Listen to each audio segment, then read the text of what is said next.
Assalamualaikum warahmatullahi wabarakatuh. Okey, kita tengok ni ada structure sel kat sini.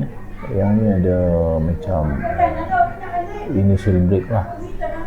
Jadi kita tarik lah fiber. Maksudnya yang candle ni telah, tapi nampak ada macam CV1 break juga kat sini. Kalau initial break kat sini, dia dah sampai dah sampai TV1. Sekarang ni dia break pula, yang kemungkinan dia akan break pula kat sini. Jadi kita akan tarik fiber lagi. Tadi dia dah buat initial break, sell dah sampai TV1 dah. Okey, kalau dia break CB1 pula, kita akan tarik fiber lagi lah. Cuma sekarang ni initial break ni tak pasti. Sekarang TV1 dia dah achieve.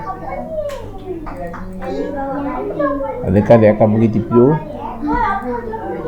Kita pun tak pasti. Nanti kita sama kita perhatikan lah.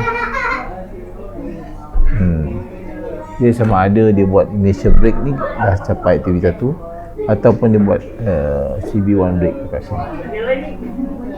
Ni initial break, main kuning ni. Yang ni CB1 break kat sini. Itu saja. Terima kasih. Assalamualaikum.